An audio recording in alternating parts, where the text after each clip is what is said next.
Logan had a whole weekend planned out. Tickets, hotel, the works. So naturally, when his coworker asked about it, Logan said it perfectly. I was proud of myself, honestly. My coworker asked what I was doing this weekend, and I said, I will go to the beach. What happened? She gave me this look, like I hadn't actually decided yet, like I was still thinking about it. And here's the strange part. Your English wasn't actually wrong. Wait, it wasn't? No, but it didn't sound like what you meant. I already had the tickets. The hotel was already booked. This was a real plan. Right. And that's exactly the gap.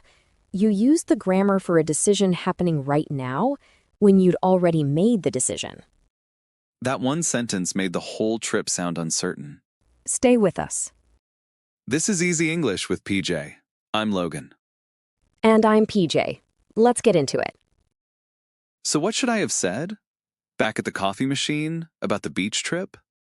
I'm going to the beach this weekend. That's the one for a real plan. When you're talking about plans specifically, will usually sounds like you're deciding right now, not reporting something you already set up. Give me an example. Say we're in a meeting and someone asks, who wants to grab coffee? You think about it for half a second and say, I'll get one too. That's will. You didn't plan it 5 minutes ago. You just decided. So it's spontaneous. Yep. It's also what Americans use for predictions. It'll probably rain later. Traffic will be bad tonight. You're not making a decision, you're making a prediction. So one word does two totally different things. Right. And the short form matters here too. In casual conversation, you'll hear I'll way more often than I will. She'll. They'll. If you say the full will every time, it can start to sound like you're reading from a textbook. I definitely do that. I say I will instead of I'll constantly. A lot of learners do. It's not wrong, it just sounds stiffer, more formal than conversational. Let's try it. I just told you there's no more coffee in the break room. React. Oh, that's unfortunate. I will go to the store and I will purchase more coffee for the office. That sounded like a press release. Too much? Way too much. You just decided this in real time. It should sound like it. Okay, let me try that again. Oh, no coffee? I'll run out and grab some. That's it. Quick, natural, in the moment. Most people don't plan a coffee run 5 minutes in advance. And if I had actually planned it? Like I already knew we were low and I'd already decided to go after lunch? Then going to is probably the better choice. You're talking about a plan now. Let's change the situation. This time, you already booked a flight to Chicago. Which one sounds more natural? I'll fly to Chicago. Or I'm going to fly to Chicago. Pick one in your head. Okay, here's why that matters. That coffee decision happened on the spot. But what if the decision happened yesterday? Okay, so the beach trip. I already had the tickets. The hotel was already booked. That's a real plan, not a will situation. Right. That's going to. I'm going to the beach this weekend. It tells people you've already made the decision. Maybe days ago, maybe weeks ago. So the difference isn't really about timing. It's about whether you already made the decision. In conversations about plans, that's usually the test. Will usually sounds like the decision is happening right now. Going to sounds like you've already made it. You're just saying it out loud. Okay, that actually makes more sense than near future versus far future. It is, because people get that wrong constantly. You can use will for something 10 years from now, if it's just a guess. I think I'll live somewhere warm eventually. No real plan, just a thought. And you can use going to for something happening in 20 minutes, if it's already decided. I'm going to call the dentist right after this. So it's not really about how far away it is. It's not. It's about whether you already decided. What about the grammar itself? Doesn't going to need more pieces? It does.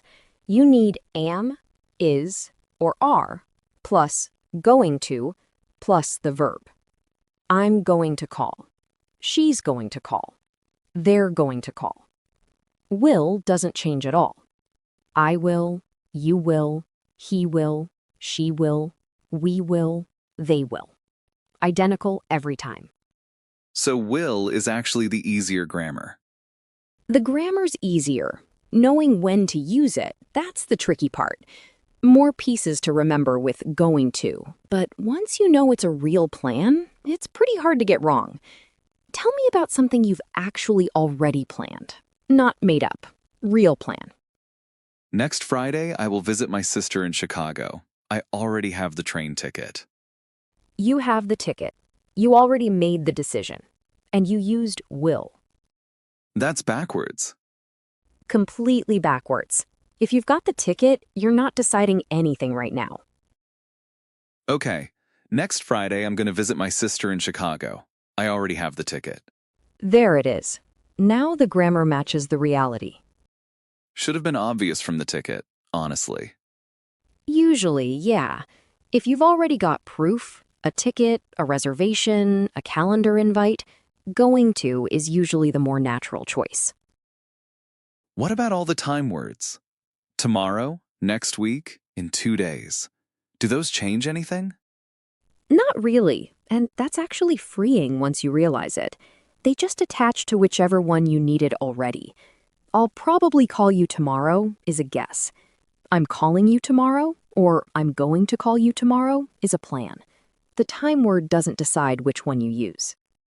So the time word is just extra information. Right. It tells you when, not whether you already decided. That part is on you.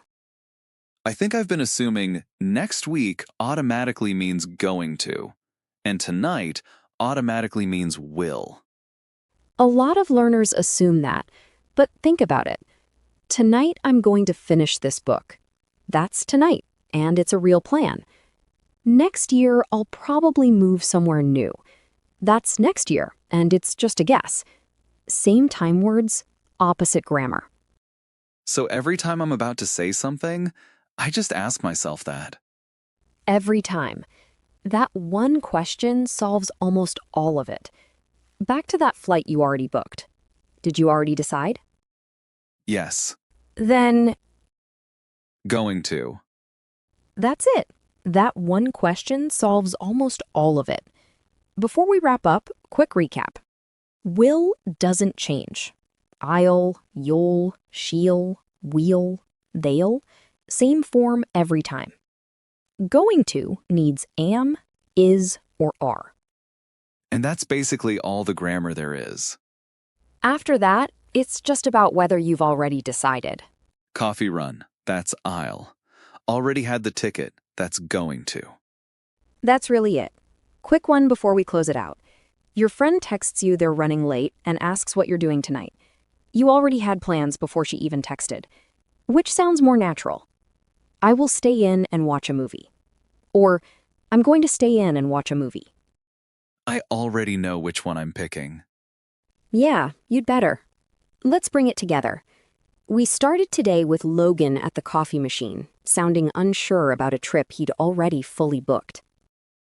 I will go to the beach, Syed with total confidence.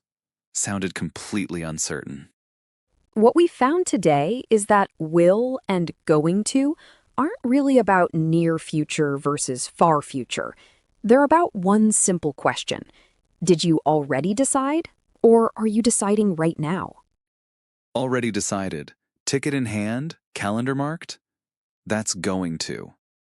Deciding on the spot, guessing, reacting, that's will. And in casual conversation, you'll hear I'll far more often than I will. Is there like one shortcut for remembering all of this? Yeah, here's the shortcut. If you've already bought the ticket, I'm going to is usually the more natural choice. That's clean. I'm going to remember that one. See? You just used it correctly without even thinking about it. I'm going to start asking myself that question before I say anything about my plans. That sentence right there is exactly the one we're talking about. Here's the challenge. Before tomorrow, say one sentence out loud about something you've already planned, using going to. Then say one sentence about something you're deciding in the moment, using I'll. And tell us in the comments, what's one real plan you already have for this week? Use going to and show us you've got it. If this helped you hear the difference between a guess and a plan, hit subscribe and turn on notifications. New episodes every week, all built for real conversations. And share this with someone you know who's learning English and tends to overuse I will. And remember, the future isn't about the words you know. It's about whether you've already decided. Decided already? Going to? Deciding right now? Oh. See you in the next one.